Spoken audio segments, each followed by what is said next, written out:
Carlton King, the former Scotland Yard Special Branch and MI6 officer and the author of Black Ops.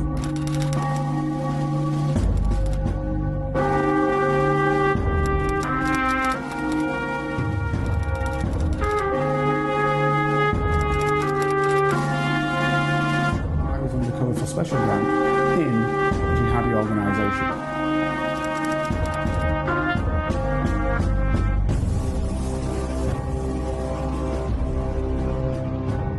If you'd like to help Carlton keep producing the Black Spy podcast and receive episodes and information that's only available to Carlton's special Patreon agents, then you can donate as little as £3, €4 or $5 a month by signing up with Patreon. See the Black Spy podcast notes or Google Patreon Black Spy podcast and pledge your monthly amount. You can even win the opportunity to be a guest on the show. Thanks for listening. And don't forget to subscribe for free. My name is Carlton King, and welcome to the Black Spy podcast, the show that shines a light on the world of secret intelligence, national security, and armed governmental personal protection operations. But actually, as you regular listeners all know, majors on geopolitics, everything that surrounds us. So hence, that's why I work together now with the great Firgas Isaac extraordinaire, who is a primary journalist, been on many major newspapers, and a expert on many, many areas. So Fergus, welcome back again. How are you? I'm all right. It's a bank holiday here in the UK, and yet another bank holiday because obviously the new king is just appointing random bank holidays. And, but in typical British bank holiday law, it's because everyone obviously plans their barbecue and all the rest of it. It's actually very cold and dull and about to rain. That's a sickener. I thought it was sunny. No, it's like, I know we were promised a heat wave, we were promised a heat wave, but no, it's very much about to drizzle. So, again, in cliched British heritage, I am, opening this conversation by talking about the weather, but absolutely. All good though, all good. Well, what we were meant to do, if you recall, we were meant to have Rick Elmer on, weren't we?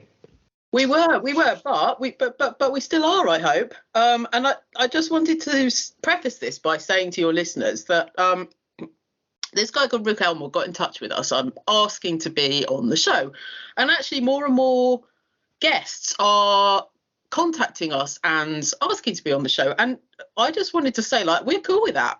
Absolutely, we're totally down with that. We will tell you a little bit more about what Rick does, and hopefully then you'll be able to hear him again. But actually, what he does is so interesting that it made us think, well, actually, let's just talk about this anyway, because before we ask him questions, let's just think about what this means to us. So I'll cut to the chase. Rick Elmer runs a company called Simply Noted, and what they do, as far as I understand, but let's hear it in his own words, is send handwritten correspondence on behalf of businesses, because it's proven, and again, I think this might be something that neuropsychologist Dr. Rachel has got something to say about, but it's proven that the emotional connection between handwritten correspondence is far more powerful in a business landscape, or I imagine probably in any landscape, than something printed. Now, that's what I wanted to ask you, actually. Is that the case? And I also wanted to ask Rick, and will ask Rick, hopefully, when he gets on. He's an entrepreneur, so anything could have happened to him, and he's coming to us from the United States, so there could be a connective problem there. But what I wanted to ask him was, if you have a company like Simply Noted, clearly people understand that you aren't writing the letter, a machine is writing the letter. So, albeit that it's handwritten and albeit that it's copying your handwritten style. Because what he said is basically the machine, got some machine learning thing, copies the handwritten style of the individual. So, but you do know you're not getting you writing it, i.e. the person writing it. You do know a machine's writing it. So does it take away some of the neuropsychological aspects of that because you know it's a machine? I guess it's like, you know, when you get a letter from the King now, that maybe at a maximum he might have put his signature on it. But you don't even know if that's true. So what do you think? I'm just wondering. Well, I don't know. It's an ideological question, isn't it? I mean, one thing that all of this kind of made me think about when I first started thinking about, handwriting and how handwriting sits in the world of geopolitics and globally. There are so many things about this. I mean, as your listeners know, I work with words in one way, shape or form, whether it's on the PR side or on the journalism side, so handwriting and words and scripts and all the rest of it is always very, has always been of interest to me. I mean, people laugh at me because I write with a fountain pen, but actually it's because I've got such squiggly writing that I can't even write with a biro. But I mean, a lot of people say, oh, that's quite old school. But Can I ask you, I'm going to break in. Can I ask you, are you writing with a fountain pen because that's what you were taught in your very high-class school that you went to with Gordonston?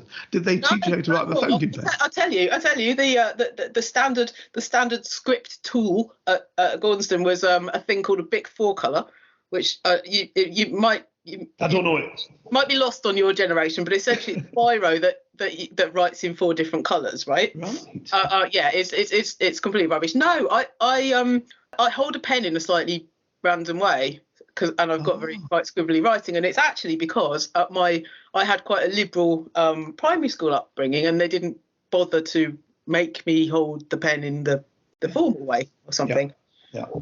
But do you know what? Right. So going back to your going back to answer your question, I think that Dr. Rachel would probably say something like that.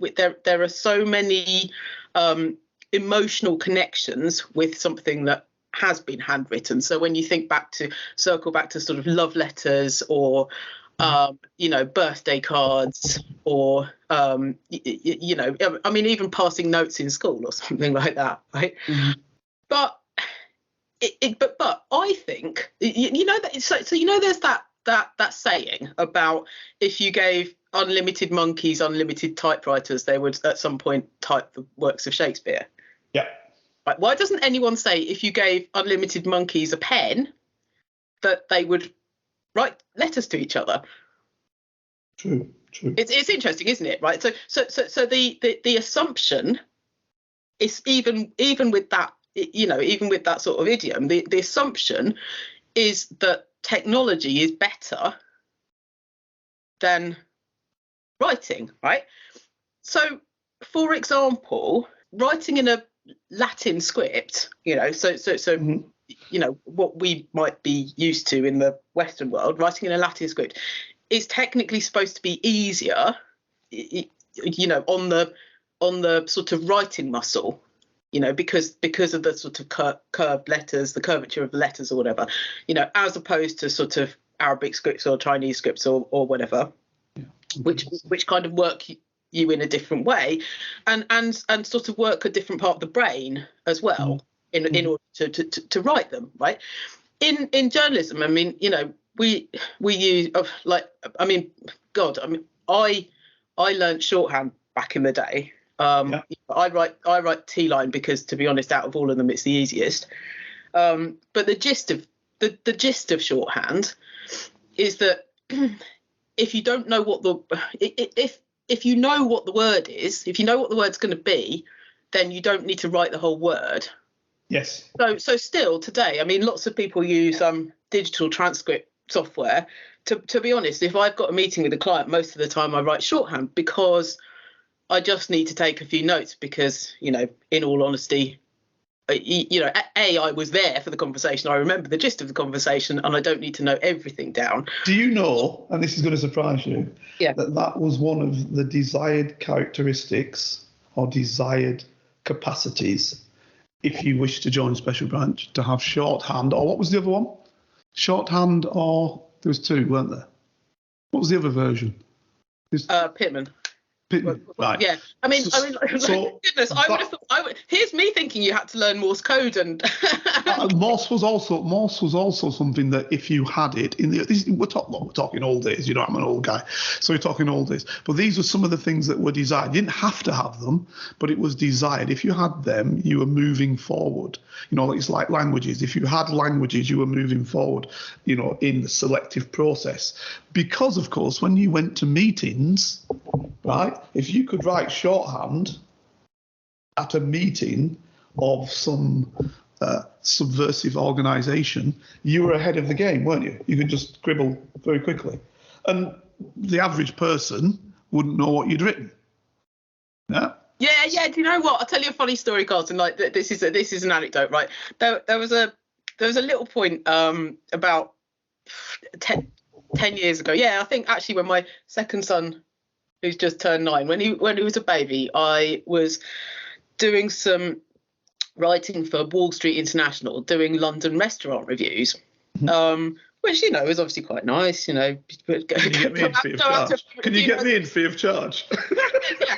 Yeah. Go out to a few nice restaurants and all the rest of it. I mean, you know, gosh, it was a very long time ago. But what I used to do was I would just write down what I'd had to eat in shorthand. Right. Yeah. And when you've got a pad on the table in a fancy restaurant and and you're scribbling in shorthand, you'd hear all the waiters twitching, and then suddenly the manager would come out and go, be like, oh, is everything all right? Oh, you know, I saw you were taking notes. Is everything okay? Because they don't know what you're writing. And actually, all I'm writing is the menu. Yeah. You see, that's exactly the same. You can imagine you're at a meeting. Right, you're at a meeting, obviously you've come in and you're meant to be like the individuals who are at the meeting, you're just working it from the desk. Let's say you're on the right wing desk or something. In those days, National Front it would have been, or National Alliance, or whatever right wing desk was. And you were sat and you were there in that meeting being like one of them, and you just happened to scribble now and then a few things in shorthand. If one of those skinheads got hold of you and said, what's that? You wouldn't have a clue, would he? Because you do shorthand. See what I mean? If you were writing it out, now you're done. I mean, generally you should just use your memory. But if you could, and you were just doing shorthand, or the other one, the Pitman, you said, people wouldn't know what it was. They wouldn't have a clue what it was. And that's the beauty of it. Obviously, you could write Chinese characteristics if you're a Chinese speaker. That would be great for you. No, that's just the example I was giving you there. Sorry, go ahead. Well, actually, probably there's some more ancient scripts that could be resurrected, because nobody can read them. He's been one of them. It's like when we were all supposed to learn Esperanto. Whatever. Yeah, absolutely. Yeah. If you spoke Esperanto now, it'd probably be. But look, I mean, what I think is interesting, and to connect this with geopolitics, is that over the last century, there have been a lot of countries who have completely changed their script. So depending on, in the most case, changed it to the Latin alphabet. Correct.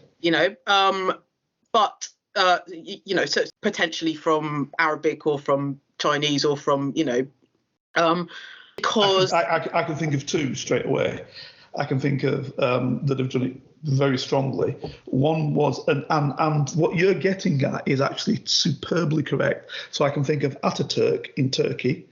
Kemal Ataturk said, we will no longer write what he called it Oriental script, because he didn't want to say it's Arabic. Oriental script. We will write Latin script, because that way we'll be part of the modern world. So that was in the 1920s. Ataturk did that. And similarly, the Ethiopian king did that. And it would have been, I think it's Haile Selassie, but it could have been before Menelik, who again, they changed from Giz, which had been their ancient script for like thousands of years, you see it on Ethiopian language, to again, Latin orientated script, again, to be modern. So the West became modern and people decided to write in a modern language. Do you see what I mean? Yeah, absolutely. And I think, Uzbekistan randomly over the last century has changed it has changed their script 4 times. So I mean, essentially, sort of going backwards and forwards for for various reasons. But I mean, political reasons. Yeah, absolutely.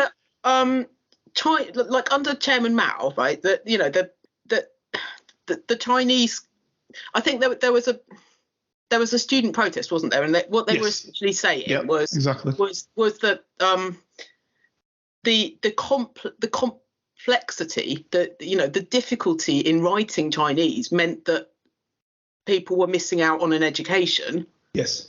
So their thinking was that to make it simpler would be a benefit. But obviously, I mean, we were talking quickly just before this call about that people have those giant writing implement in parks who recreate the heritage Chinese, the ancient Chinese characters in water.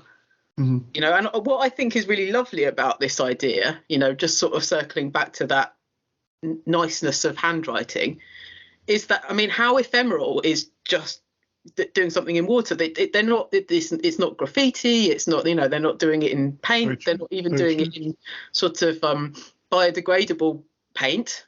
Mm-hmm. They're just preserving that connection with their ancient handwriting in something that they know is going to dry and disappear as soon as the sun comes up. Yeah, that's interesting. Yeah, the fact, as you say, the fact that it's ephemeral, but there's effort put into it, is an interesting one. And this is what, if and when we get Rick on, what I wanted to, hopefully Rick can get to us on this session. If not, obviously we'll pick him up later. This is what I wanted to ask Rick as well, was that the problem is in the modern era, now this is where I'm asking you now, is a sort of a halfway house between Rick, the youth, if you will. We can say Rick's young, you and me old. Is it not that this is something that relates itself to older people rather than the Gen Zs, is it? Or the Gen Xs or whatever? It's Gen Alpha these days, Carlton. Like people that haven't been born yet. Right, okay. So say that. So is he doing something that maybe tailors off due to the youth preferring it to be digital in orientation? Well, the thing is though, it kind of isn't, is it? Because let's imagine you're a coder. Yes. There's a Chinese variation of the ASCII script, isn't there? That essentially sort of guesses what you're trying to say in Chinese and then sort of puts it into into code script. I've forgotten what it's called, but there's also a predictive text version. Yeah. It's called Finyar or something. I don't know. I'd need to check this, right? But imagine you are a tech company and actually all of those different scripts, keyboard layouts or apostrophes or umlauts or tortillas or whatever, right, that probably do present quite a headache. And probably a tech company would say we'd just love the entire world to speak to have exactly the same script because it'd make it so much easier for us. And by the way, if it all involved zeros and ones, then emojis, then happy days, right? Yeah. And this is what I'm meaning, because things move forward. To bring it back to my world, I can remember when I was first in the branch, we were obviously taught, when it's Cold War still, okay, so it's 80s, and that Cold War heated up with Ronald Reagan deciding to destroy the evil empire and putting a whole load of money in it and all that sort of business to try and do that. So originally when we were looking at trying to find out who the spies were, etc., and when raids were done in the branch, you were looking for things like microdots. Now, to be fair, also, you were looking for secret writing, which had gone on for like 100 years. But the reality is, in the modern day, I could see why you might rush to do some secret writing if you had nothing else available to you. But microdots, they're all played out.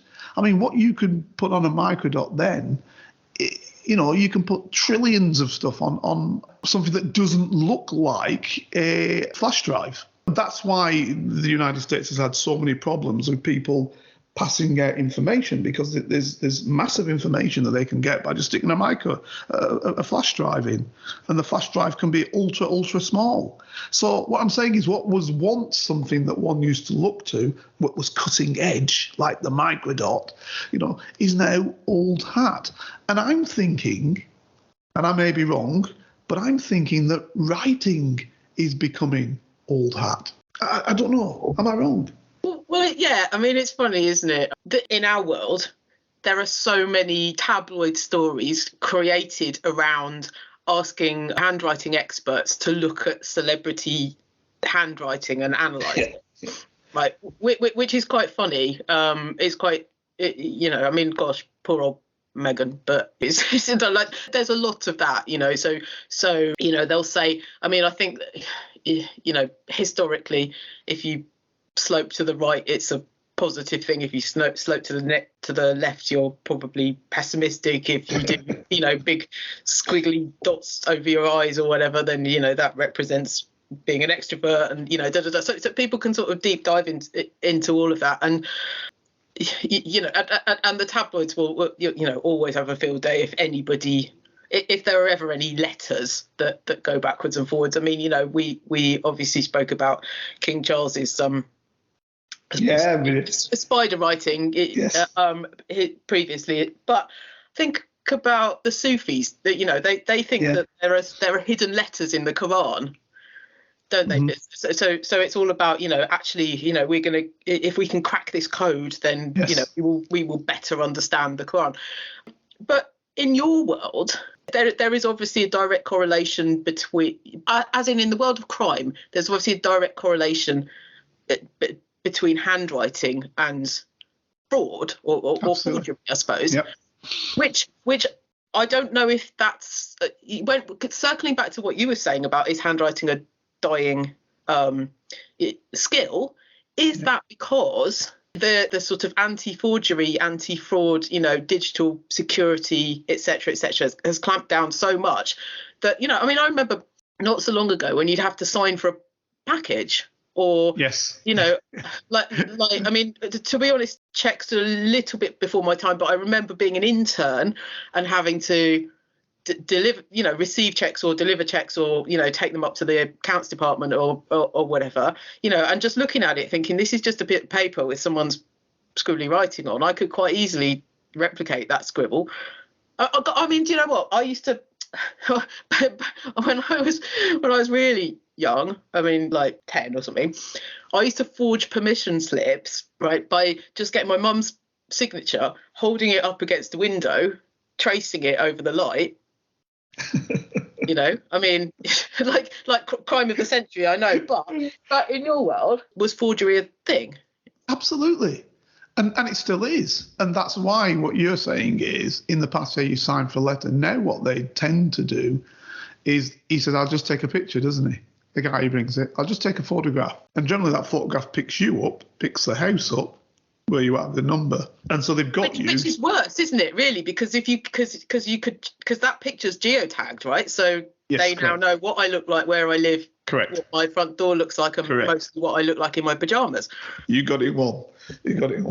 Not necessarily the pajamas, but you got it one. So you see, what I'm saying is, even they are saying, do we really need handwriting? Do we need it? And if you're like me, I'm dyslexic, people know that my handwriting's horrendous. Even though we, as a child, you used to sit there. This is before Bible. We used to basically have I can remember when I was about 4 or 5 at school, and you used to have a pot of ink, and you had a pen which had a stylus on the end of it. It obviously must have been quite cheap. I wasn't at a level where it was a quill, but it was a pen with a little bit of stylus on the end of it. And you used to dip it in, and you used to have a piece of blotting paper, and you used to kind of write, and they want you to write letters, learn how to write letters. So that's where we were at the beginning of my time, to where we are now, when your average guy and gal never uses a pen, hardly. They just use the mobile phone, speak into it, type into it extremely fast, and that does all the work. So I'm just wondering how this how long writing actually has. Now, whether, which is, I think, the concept of Rick, whether you've been being shocked that you get a piece of writing is added value and may even be novelty value in some ways, that you're actually getting writing. Maybe that's where his empire grows. In terms of, I mean, God, imagine, Carlton. Let's just imagine that instead of just getting that handwritten note card, you rocked up, someone had written it with a quill on parchment and blotted it. Maybe this is like version 2.0 of his company. Yeah, exactly. So this is the thing, and it's quite. Indeed, I remember when I was learning the German language, when I was in the country and I was learning it, and it said Vollfederhalter. Now, and I saw that, and it said pen, right? When actually that's a Kugelschreiber or Kuli in the cut down languages, which one uses. Now that Vollfederhalter is a quill, and I said to one guy, I said, "Have you got a Vollfederhalter?" And this guy started laughing because I was just reading a book. He said, "I think you mean a coolie." I said, "Oh, what's that?" He explained, and he said, one's a feather, like, it's a quill. And that's like 18th century, mate, So this is how things get old. And when you learn something, it may be old what you're learning, So that's an absolutely true story, that one. So this is how things happen. But the times do change. So I'm just wondering how long we will have just handwriting for. Yeah. How long will we have handwriting for? And if not, for example, my youngest child is about to turn 4, so not this September, but next year he will be starting school. Mm-hmm. And they learn phonics, which is like the way that they learn the alphabet. So it's a lot of there's a lot of singing and a lot of but essentially they make those associations. They obviously learn the alphabet, but then they make those sort of duality associations like CH and PH and CK and all of those sorts of things, and they learn them in a specific way. So if you, for argument's sake, weren't going to write those, I mean, there's a guy who's written a book that's entirely narrated by emojis. So the whole thing is just interesting. It's pictorial, but instead of being pictorial in the way that in the way that ancient Chinese or Mandarin might be, it's pictorial quite literally in emojis. So that, but the point is that anybody is supposed to be able to read it. I looked at it. I can't read it. My brain doesn't work like that. My brain was just going, well, that was a load of random pictures on the page, right? But if you asked me to scan an article really, really quickly and get the key points out of it, I wouldn't actually even read the article. I would just sort of gravitate towards the key points because I work in words, right? Yes. If handwriting was going to be phased out, what is quite interesting is what would the point be for someone starting school to be writing and to connect with the alphabet in that way? Or are you saying, or are you hypothesizing that, 20 years down the line, there won't be any need to connect with an alphabet at all? Yeah, I think I potentially am. I think an example which I could sort of bring forward to it and connect it, as we always do, with a wider world. Yeah, I'll give you a prime example. Again, when I joined into the branch, what we had was, we'd be at meetings, we'd be doing whatever, you're taking information in. It's all about this person says he's going to do this, that, the other, I'll make some demonstration, or this person says they want to create something, some bomb or something, or whatever it might be. Right? So you're making notes, and you basically write it out in longhand. Right? That's how you do it. You'd write it out in longhand, and you'd give it to the typist pool. And they were literally, in Special Branch, literally, wasn't in the rest of the police service, but in Special Branch, we had literally, must have been, 50 women, it was women, who basically were touch typists. And they'd read your thing and they'd type out the report. And you might get a call and say, what do you want to say online, whatever. Ah, right, because your handwriting's that bad. That's what they used to do. And they'd be knocking these things out. And obviously you were meant to put the right punctuation and how things were because they were anal on that. But these women could help you because they knew where punctuation should go and et cetera, et cetera, et cetera. And they're all vetted, to top secret because they're obviously reading, not necessarily taking it, but reading what we're writing. So they're typing. I would say by 10 years of me being in, they disappeared. So now you had a computer and you had to write it yourself. So 60 jobs went, bang, finished, not needed. And your skills at handwriting were lessening because you didn't need to handwrite anymore.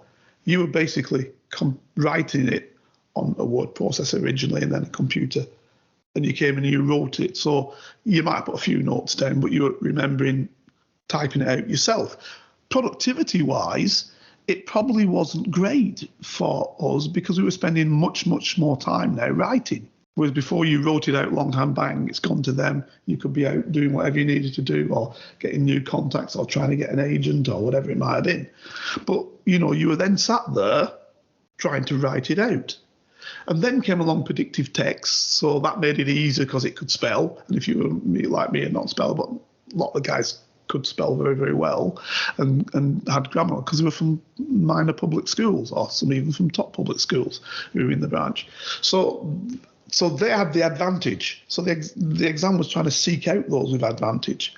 So what I'm saying is, when that changed, it moved around who individuals were, how they were, and what they did, and what they were required to do, just because an electronic system came in that provided a different way of writing, a different way of doing things. And I believe this will be the case now. If you are at school now, do you really need to learn to write? That is going to at some level, that will be the question. I don't know when it's going to happen, but at some level, if you have machines that do everything for you and you can talk into the machine, why do you need to be able to write? That is going to be. Well, I mean, to be flippant, or do you need to know the appropriate place to put an apostrophe unless you're going to run a fruit and veg stall and always put an apostrophe where it's not needed? No, I mean, like, look, there's a lot of parity with the world of journalism. I mean, back in the day, you'd write something, you'd file the copy, and the subs would sub-edit it, right? And so at the end of the day, you'd file it with the best will in the world.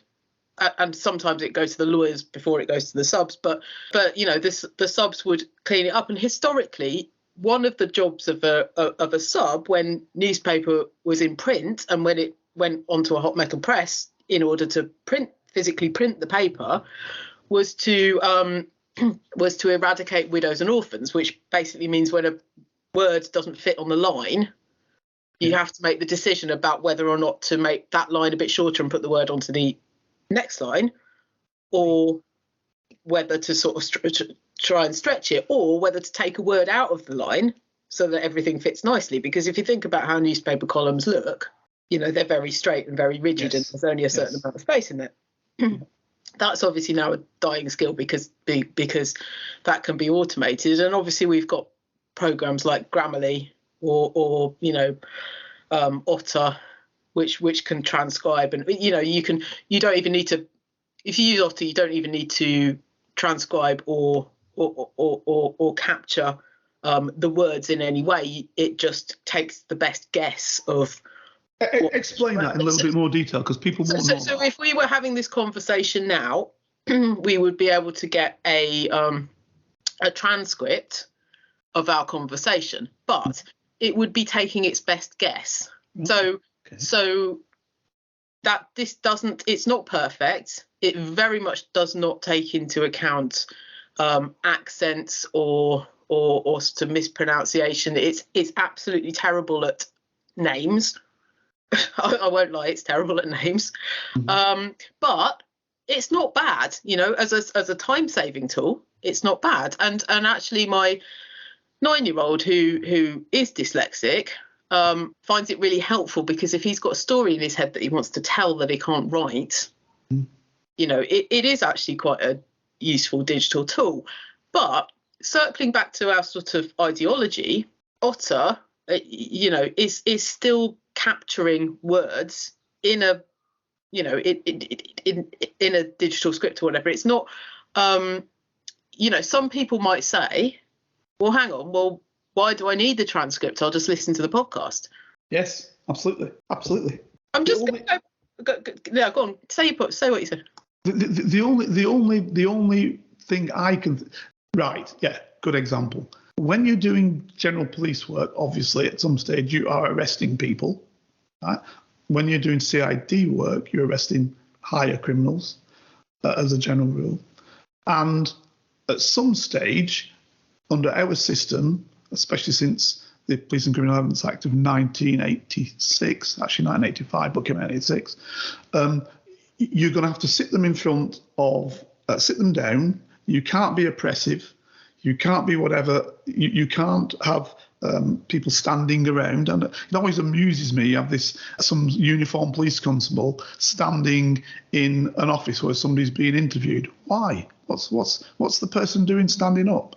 It just doesn't happen. It's just a waste of a police officer. So they're not standing there. You sat down, because that, again, can be perceived as oppressive. Okay, and you can't be oppressive. And there's basically two of you in the room as a general rule, and the suspect, and in Britain, generally a lawyer. Regardless of whether you're wealthy, poor, whatever, generally they're going to call for a lawyer. Very few people say, I don't want any lawyer there. So you're going to have a lawyer, and of course you can always say no comment. But depending on what the crime is and what you're doing, you're going to put to that person all of the questions that you want answering. If they go no comment, that's great. And as you know, in the 90s to 2000, they changed it where an inference could be taken. In the past, it couldn't be, but an inference could be taken from something you don't say, but you subsequently do say. So in other words, you haven't said something right now in the interview, but you make it up later on because it fits and helps you get off. You can take inference from that. That isn't to say that they can say, well, you weren't telling the truth before because you didn't say anything. So why were you not telling the truth? So you can take, but an inference can be made by a court that you were just trying not to say anything because you were guilty. So that is a potential. But however, the reason why I mention all of that is because those tapes that you do, which are now digital, and now are video. So you can't have somebody standing behind saying, I'm going to hit you on the back of the head if you don't answer the way I want. So it's now videoed. What happens is they need to be transcribed. Didn't they used to use cassette tapes, didn't they? Correct. You speak cassette tape when it first came out, which need to be transcribed. Anyone that's ever tried. God, I remember my beloved aunt used to have this knackered old Mini, and the only cassette tape, like this was when I was a kid, so in the 80s, right? But the only cassette tape she had was this Tracy Jackson album, right? And every single time you got to the end of it, you had to basically take it out and wind it back with a pencil before you put it back in again, right? God, if that was the police system. Well, this is an interesting thing. I'm glad you mentioned that, because it was 2 cassette tapes. Right. Right, you see, so you had both cassette tapes. Correct. So you couldn't wind it back, say, and cut out a bit of the tape and slice it together and then say that's what was said. No, because the suspect, obviously the lawyer, got one tape, which was made at the time, and the police got the other tape. And anyway, there's full disclosure, so you have to disclose everything which you had. So basically, they had in their hands what you actually said on that day, date, time, and place, to make it immutable. Right, no, answer me this question, because again, I asked the questions that everyone wants to know. Right, were they brand new cassette tapes for every? Yeah, every time. Was it genuinely brand new cassette tapes? Every time, brand new. Had someone recorded half of top of the box? No. You have to open it up every time. That was part of the system. You turn it on, open it up so they can see it, and the lawyer would obviously know that, and you put brand new tapes in. That's how it used to work. And then, so just in the landscape of all of this, like, where are all these cassette tapes now? They'd be in evidence. Like, there must be, there must be like a mountain of cassettes somewhere. They'd be in evidence. So that's the way it used to work. And of course, you keep the base evidence for about 7 years. But of course, in crimes that have not been solved, whatever, But then what do you do? then they're being kept. Then what do you do with them? How do you destroy a? Well, if you're doing a basic thing for 7 years, because that's basically what one had to do, then of course they'd be destroyed. They'd been set on fire because obviously they're confidential.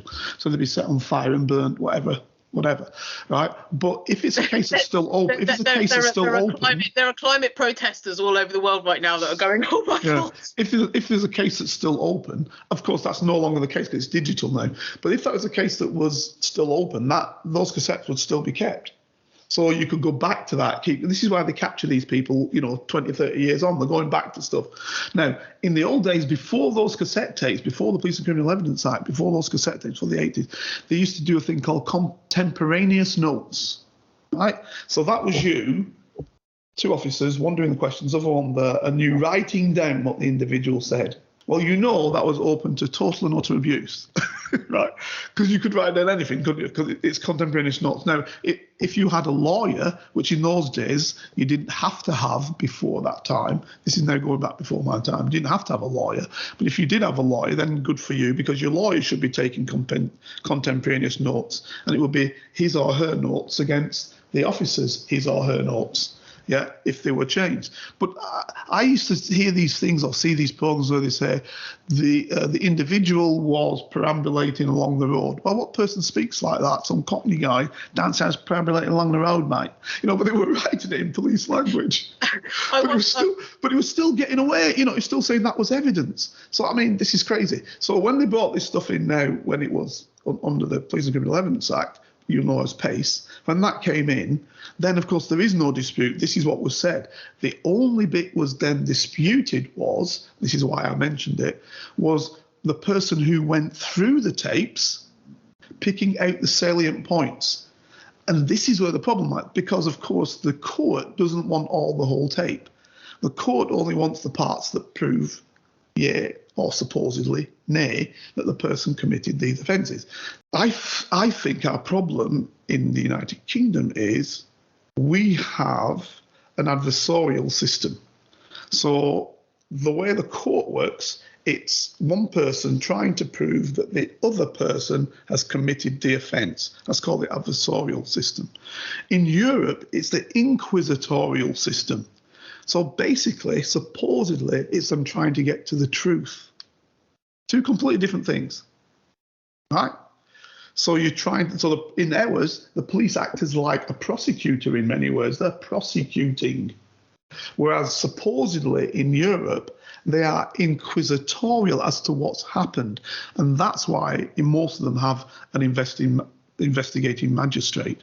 Like in France, a juge de chariot, or in Germany, Staatsanwalt, or whoever they are. These people run the investigations above and beyond the police. Not in Britain. The police run the investigation. The problem we've got is a halfway house. The police run all the investigations, but the CPS, Crime Prosecution Service, make the decision as to whether people get charged. So you'll hear people say, police don't take it seriously that women are getting raped. No, they put it to the CPS, and the CPS say there's not enough evidence. They don't search the evidence out. They don't investigate the case. They don't tell the police which way to investigate. No, they leave all that to the police. They just turn around and say, you've not got enough here, we're not charging them. So when it goes good, they say, the CPS, the lawyers of the CPS say, we did a great job, we took it to court, we did this, that and the other. When it doesn't go well, they say nothing. And everybody says, the police didn't do their job. And the most famous on that is the Lawrence case, when the police came up with the suspects within about 7 days, said, these are the 5 people we think have committed the crime, and we've nicked them. They were arrested. We've nicked them, right? And the CPS said, not enough evidence. We won't take this to court. So they're the ones. We will not take this to court because the likelihood is it won't win. But everybody said, the police haven't done anything. Well, they've done something. Within 7 days, mate, they got the people. But the CPS, nobody challenges them. They walk away because people don't understand the system. So they assume the police have not charged them. No, the police don't charge now. The CPS charge. Do you see what I mean? Whereas in Europe, it's very clear. Now, this all has to do with writing. Why? Because, of course, it's the way we now function. instead of handwritten, it's all spoken. Yeah.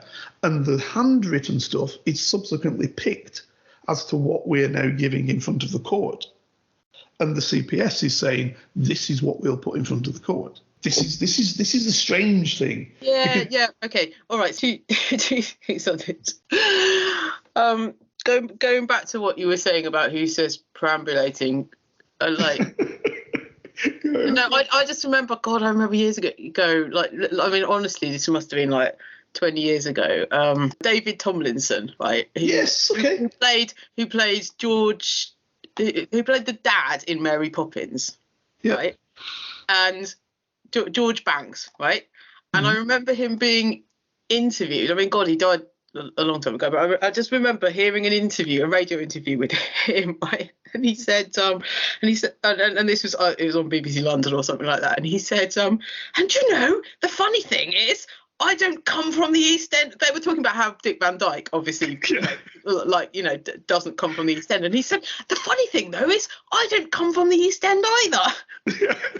It was just like, yeah, I know exactly. But there's a word, and I'm struggling to think of it, but like it's Überfordert or whatever. There's a German word that basically means, like they use it in the language of Brexit quite a lot, and it basically sort of means that the task you have is so much bigger than your capability, so you just take the easy way out. Yeah, Überfordert. And there's a little bit of that, isn't there? There's a, I think like honestly, I mean, as you know, and because every day's a school day learning about the police system, I have huge respect for the police, but I think there were obviously so many barriers, but also opportunities in historically in crime reporting when it did come down to a pen and paper or a cassette recorder or whatever, where you could just go, oh, do you know what? Like, I've got a hunch that this guy did it, so I'm just going to. Right. I'm not suggesting that there was bad. I'm suggesting there's bad policing, but what I'm saying is that like this German word. I mean, essentially, it sort of means like, look, just overwhelmed, Überfordert, overwhelmed. Yeah, exactly, right. No, this is why I mentioned that to you, Fergus, because it becomes noble cause corruption, if you want to use that word. If you don't even use the word corruption on that, it becomes a noble cause, because you see, if you are saying to a body of people, be it the courts or be it the police, that you are the body that is prosecuting, right? You're prosecuting, then there's a little bit of a problem. Surely you should just be trying to find out what the truth is. So that's why it becomes problematic, because you're now taking the side of the victim, in a sense, to say, or the perceived victim. This is what you always got to look at. And you're basically saying, oh, I'm going to find out who that person is to put the bad guy behind bars. And the Americans have picked up on our system as well, because it's Anglo, isn't it, in systems in general. I think maybe in the state of Louisiana they might have it more like the French system. But the thing is that what you're doing is, within that, is you're actually beginning to take on the point of, I'm the defender rather than the inquisitor. Now, don't get me wrong, I can see how both systems can be abused, but in many ways, you probably do want to forget all the extraneous and just, what's the truth? Well, there is automatically, I would say. I mean, if we circle back to handwriting and recorded notes or whatever, there is very much an element to include a level of unconscious bias that actually Correct. Just genuinely comes through the handwriting. So, yes. For example, I mean, in digital etiquette, if I sent you an email that was in capital letters, you'd think I was pretty angry because it would be all like in capital letters or whatever, right? But let's say you were writing this down and you triple underlined a word or something. There's a level of unconscious bias that you're bringing into that transcript, isn't there? Yes. Yeah, absolutely right.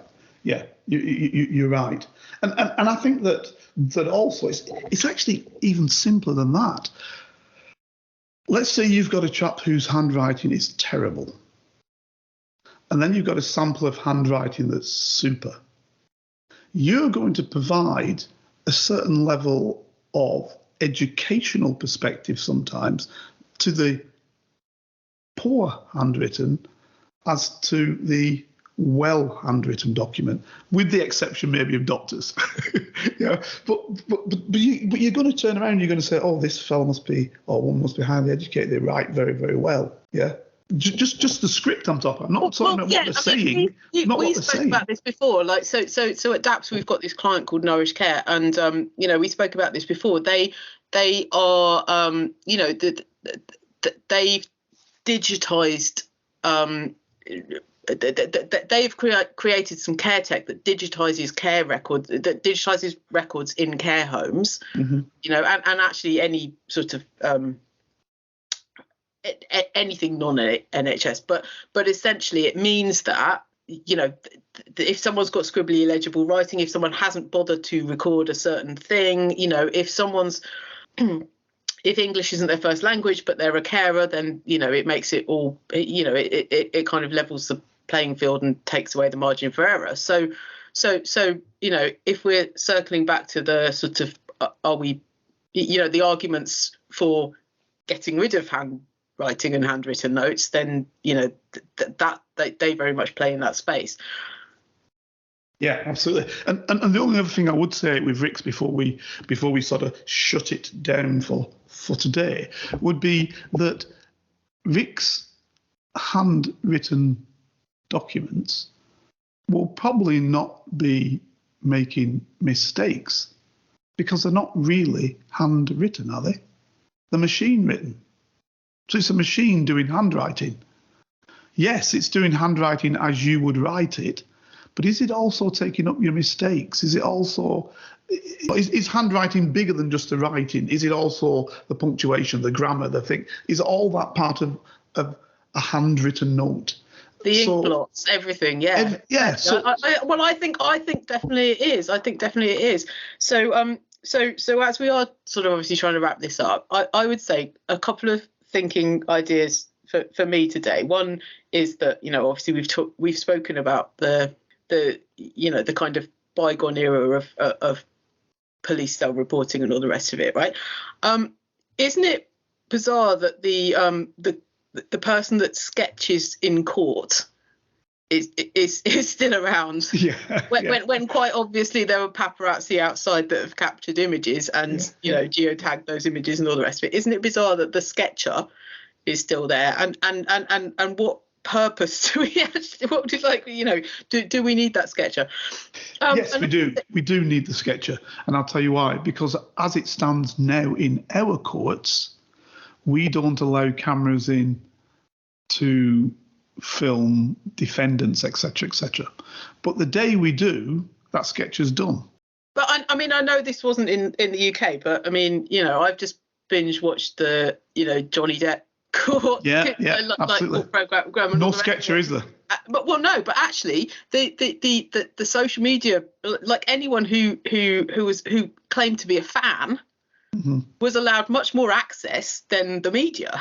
Yeah. So if you put, all you had to be was a blogger or an influencer or whatever, and hey, happy days, like come on in, right? And but the press, hang on, you have to stand on that side of the road.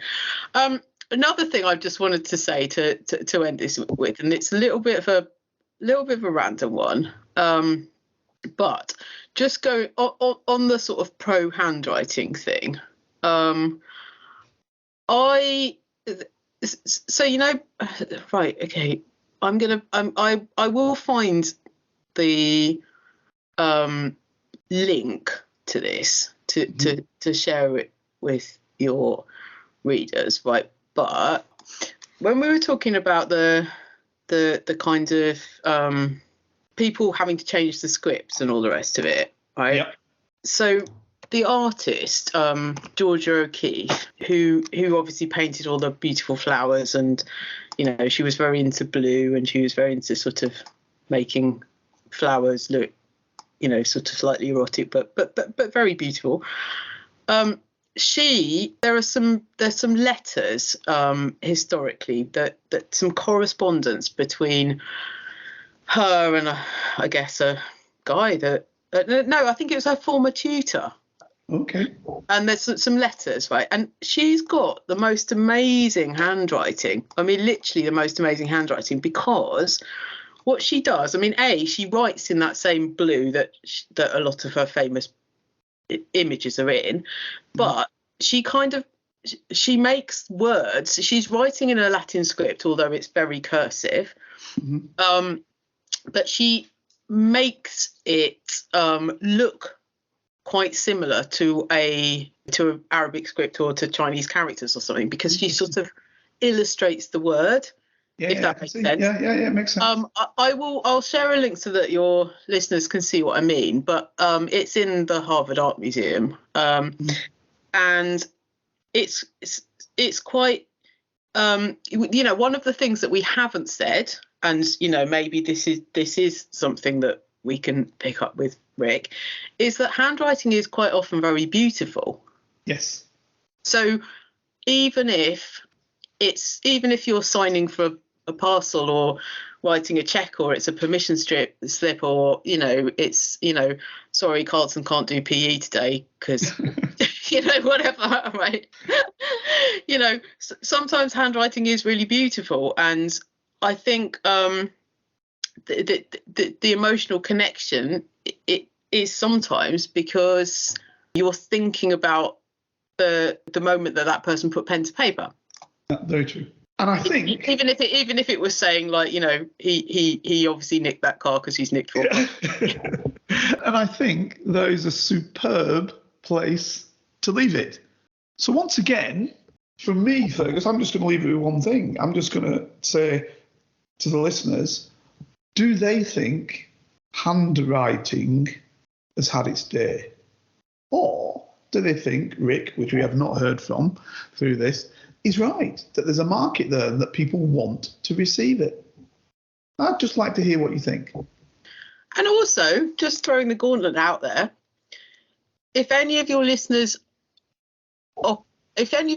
disagree and run a service, a business or a service that eradicates handwriting, takes this out of the equation or whatever, come on and talk to us. You can debate it with Rick. Absolutely. Sounds great to me. Ladies and gentlemen, thank you very much. And we both will see you again, or you'll hear us again, next week. If you'd like to help Carlton keep producing the Black Spy podcast and receive episodes and information that's only available to Carlton's special Patreon agents, then you can donate as little as £3, €4 or $5 a month by signing up with Patreon. See the Black Spy podcast notes or Google Patreon Black Spy podcast and pledge your monthly amount. You can even win the opportunity to be a guest on the show. Thanks for listening, and don't forget to subscribe for free. Here is a working class spy telling his stories, the secrets, the lives of spies. Feel free to message Carlton King on all socials and give this show 5 stars on Apple iTunes and subscribe so you never miss a single episode. For your ears only. In the quarter of a century, I was a member of Her Majesty's Secret Intelligence Service.